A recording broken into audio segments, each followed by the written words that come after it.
Doc, ano po, marirecommend din yung bar soap po para sa tick and fleece, yung may hair grower effect din po. Ayan, magandang tanong po yan. Salamat, Miss Christine May Soriano, sa inyong tanong. Of course, meron tayong dinevelop many years ago. Siguro mga 13 years ago ko na na-develop to or 14 years ago. And maraming nagsunuran na iba-ibang mga ganito rin ng formula pero malayo pa rin po na di hamak. Mas maganda itong formula na ito. Ang tinutukoy kong soap ay itong Super Dog Soap. Ayan, yung dog ko na si Wolf noon pa yan. That was my Belgian Malinois na Super Dog.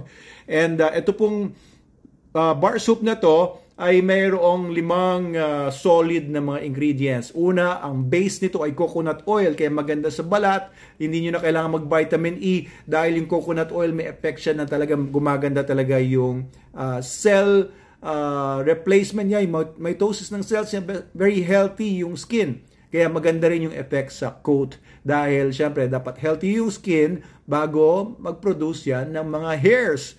Okay, so maganda po yung effect ng coconut oil. Pangalawa, meron po itong Madre de Cacao extract, which is a special extract na hindi ginagawa ng iba.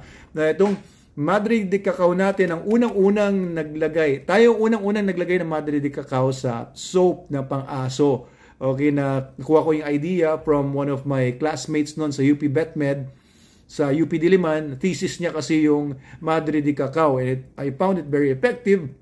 Nilagay natin dito sa soap na to. So against siya sa mga flea sticks as well as yung mga mange, yung mga malilit na mukhang garapata din yung mga mange na yan eh. Mukhang mga insekto na 8 ang paa. Hindi mo makikita sa microscope lang, nagbo-bore sila sa ilalim ng balat. Kaya this is very effective. Meron din siyang neem extract, maganda po yun, no? Anti mga insects, nakakamatay po sa kanila. And meron din po itong biosulfur, kaya kung problema naman ng aso nyo ay mga fungus, napakaganda po nito. Yung mga fungus, yung mga hotspot, and mga ringworm, yan, maganda po ito. And pati mga bacterial infections, maganda po ito kasi bukod dun sa biosulfur, meron din po itong natural tawas, hindi yung artificial tawas Natural tawas kasi hindi pumapasok sa bloodstream yon. And itong natural tawas, ang effect nito kapag ka nagkasugat-sugat, rashes, diba? Merong mga kati-kati, tapos namumula. So, tinutuyo niya agad. Hindi niya, parang kinoconstrict niya agad yung mga capillaries na maliliit para hindi siya tuloy-tuloy na nagnanaknak or nagtutubig, kumbaga. Very good for hot spots and also tick and fleece. Pero ang maganda nito, natural po ito, guys. Hindi po ito naglalaman ng mga chemical insecticides. Ayoko naman po yun unless talagang sobrang daming infestation. Then you can resort to chemical insecticides. No? Pakita nyo muna sa vet ninyo. Siya po magbibigay sa inyo kung anong natural o mga chemical insecticides yan. Pero kami pagka merong mga heavy infestations, that's only the time that I use fipronil or yung mga Bravecto, NexGard Spectra or Simparica. Pero as much as possible, ito lang muna. Ang gamit po nito, panligo nyo sa aso nyo, just as normal, huwag nyo munang babanlawin for 10 minutes para ma-absorb muna ng katawan ng balat ng aso yung ingredients niya. And para yung mag-effect muna siya doon sa mga parasites na meron sa balat ng aso ninyo. 10 minutes, babad, bago banlawan niya totally. No? So you can use this up to 3 times per week kasi safe siya. Yung ibang dog soaps kasi or dog shampoos, hindi po rin i-recommend na gamitin nyo more than once a week kasi nasi-strip off yung natural oils ng balat ng aso. Important sa kanila yon. Pero ito nga, dahil nga may coconut oil, non-saponified pa, hindi to 100% saponified. Ibig sabihin yung oil na base niya, hindi totally na-convert into soap. So may coconut oil pa nga siya. Replacement noong natural oils ng aso. Kaya maganda. Meron din po tayo ng itim niyan.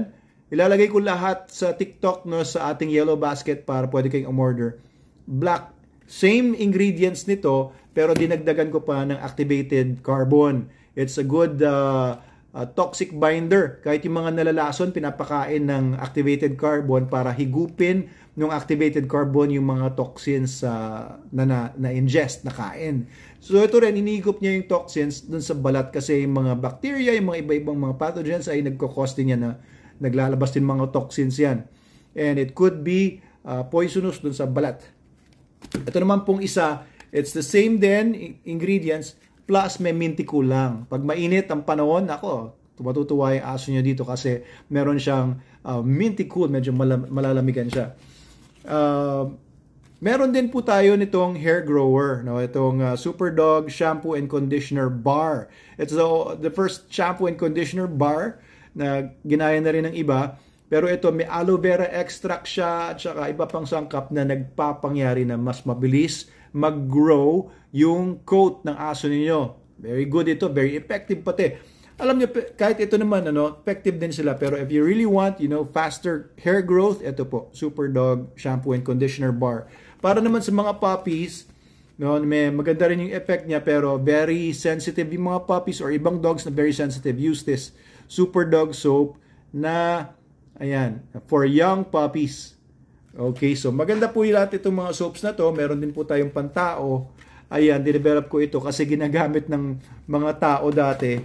Yung mga dog owners, nakikishare sa dogs nila, ginagamit nila ito.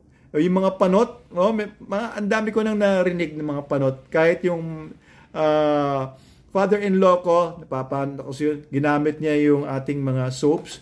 Tinubuan na ng mga baby hairs. Tuwan-tuwa ang aking father-in-law. Mahal na mahal niya ako. So ito po, pantao din, meron din pink nito.